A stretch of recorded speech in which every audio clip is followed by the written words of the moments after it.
नमस्कार दोस्तों, नमः शिवाय। जीवन ज्योति चैनल में आप सभी का हार्दिक स्वागत करती हूँ। दोस्तों, आज की वीडियो बहुत ही महत्वपूर्ण है। आज की वीडियो होगी कार्तिक पूर्णिमा के विषय में। कार्तिक पूर्णिमा पर आपको क्या क्या कर लेना है। बस एक यह आखिरी दिन, आखिरी मौका आपके पास है, अंतिम दिन है जिस दिन आप अनंत गुना पुण्य फल की प्राप्ति कर सकते हैं। माँ लक्ष्मी जी को प्रसन्न कर सकते हैं, माँ तुलसी जी को प्रसन्न कर सकते हैं, भगवान विष्णु जी को प्रसन्न कर सकते हैं, माँ गंगा मैया का आशीर्वाद ले सकते हैं और पूरे कार्तिक माह का जितना नियम था, स्नान, दान, दीपदान, सब कुछ नियम आप इस एक दिन में कर सकते हैं और संपूर्ण पुण्य फल आप प्राप्त कर सकते हैं।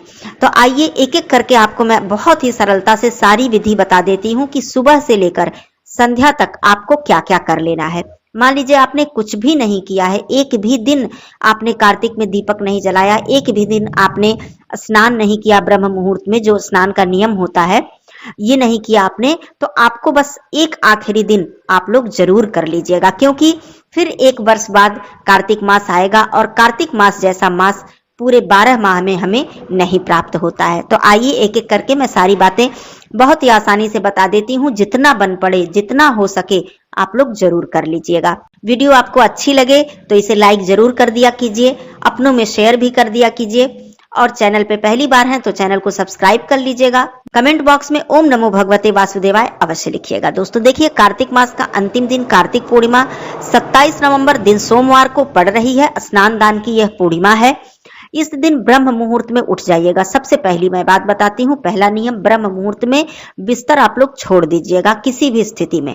उठने के बाद सबसे पहला कार्य आप अपने घर का मुख्य द्वार जाकर खोलिएगा। मुख्य द्वार आपका बंद नहीं रहना चाहिए। इस दिन माँ लक्ष्मी जी धरती पर विचरण करती हैं और हमारा जो मुख्य द्वार है ये हमारा ब्रह्म मुहूर्त में खुल ही जाना चाहिए। ये हो गया। उसके बाद आपको सबसे पहले अपने घर की साफ सफाई करनी है। अपने मुख्य द्वार की और पूरे घर की आप साफ सफाई कर लीजिएगा। इस दिन दहलीज पूजन करना बहुत ही ज्यादा शुभ होता है, माता लक्ष्मी जी का आगमन होता है, तो ये कर लीजिएगा आप लोग। स्नान करने से पहले अपनी दहलीज की साफ सफाई कर लीजिएगा और स्नान करने के बाद आप एक लोटा जल या छोटे पात्र में जल रखकर अपने दहलीज पर आप लोग स्वास्तिक बना लीजिएगा, हल्दी से या फिर रोली या कुमकुम से।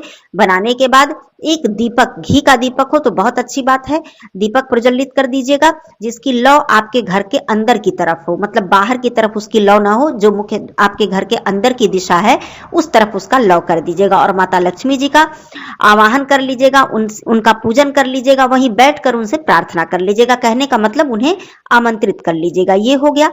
दूसरी चीज, आपको अपनी दैनिक पूजा में पहली बात तो सूर्य भगवान जी की पूजा करनी ही करनी है। माता तुलसी जी की विधि विधान से पूजा कर लीजिएगा।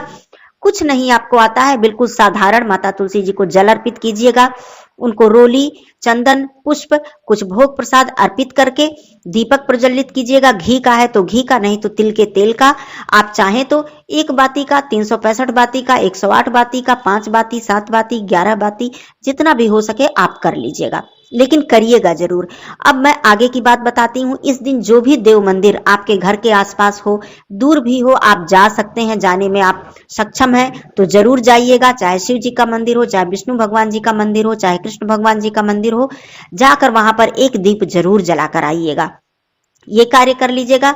दूसरी बात, आपको जो भी देव वृक्ष मिल जाते हैं, तुलसी माता की पूजा आपने कर ली, जो भी देव वृक्ष आपको मिल जाए, पीपल, बरगद, बेल, आंवला, केला, जितने भी देव वृक्ष हैं इसमें से कुछ भी मिल जाए आपको, सभी मिल जाए और अच्छी बात है। नहीं तो किसी भी देव वृक्ष के समीप आप जाकर पूजन जरूर कर लीजिएगा और दीपदान जरूर कर दीजिएगा।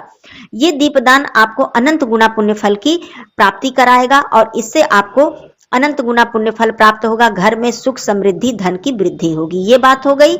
इस दिन आकाश दीपदान जरूर कर दीजिएगा। संध्या के समय भी कर सकते हैं, सुबह भी कर सकते हैं। सुबह यदि करते हैं तो ये समझ लीजिए बहुत ही प्रातः काल कीजिएगा।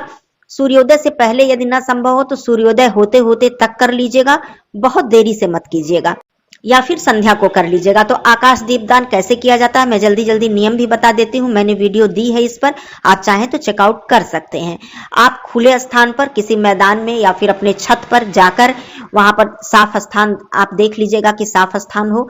आप एक दीपक लीजिएगा। यदि आप गोल बाती का दीपक लेते हैं जिसकी लौ ऊपर की ओर हो तो बहुत अच्छी बात है, वैसे लंबी बाती का भी दीपक आप ले सकते हैं।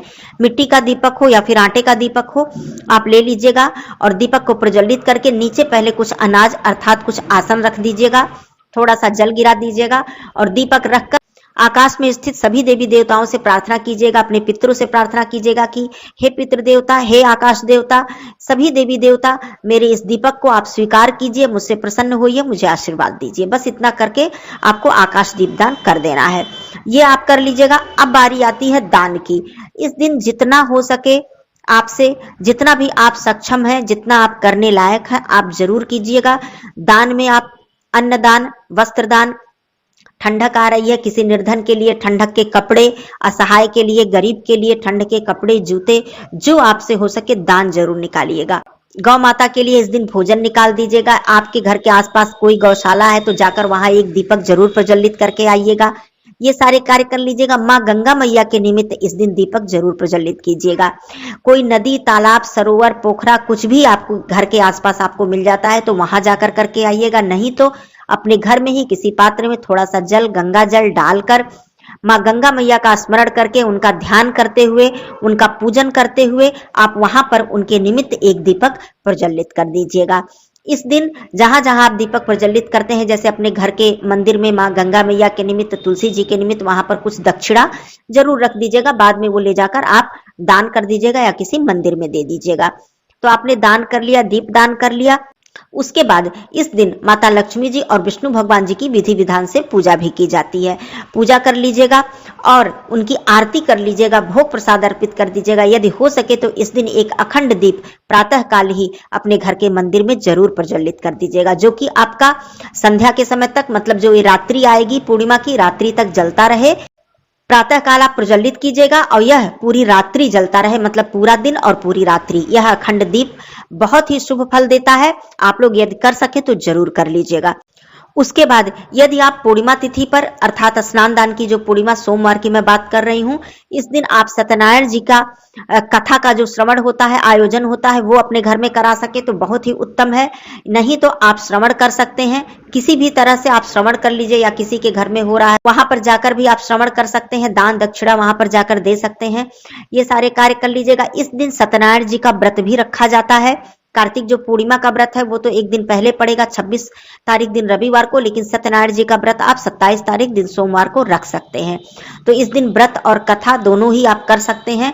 कथा का आयोजन कर सकते हैं, ब्राह्मण को भोजन भी करा सकते हैं। यदि आप ब्राह्मण को भोजन नहीं करा पाते हैं तो ब्राह्मण के निमित्त पूरा भोजन दान जरूर कर दीजिएगा। जो कच्चा भोजन हम लोग दान करते हैं, सीधा जिसे कहते हैं, कुछ दक्षिणा, कुछ वस्त्र इत्यादि रखकर आप दान कर दीजिएगा। बस इतने थोड़े से ही ये कार्य हैं, साधारण से कार्य हैं। पूर्णिमा जो तिथि है इसे व्यर्थ बिल्कुल ही मत जाने दीजिएगा। संपूर्ण लाभ आप इसका जरूर उठाइएगा और संपूर्ण पुण्य जरूर प्राप्त कीजिएगा। तो दोस्तों ये सारी बातें थी। बिल्कुल आखिरी दिन है, आखिरी मौका है, इसलिए मैंने सोचा मैं बिल्कुल ही साधारण आसानी से आप लोगों को सभी विधि बता दूं। तो आप लोगों को उपयोगी लगे वीडियो तो लाइक जरूर कीजिएगा। फिर मिलती हूँ अगले वीडियो में, तब तक के लिए धन्यवाद। नमः शिवाय, हर हर महादेव।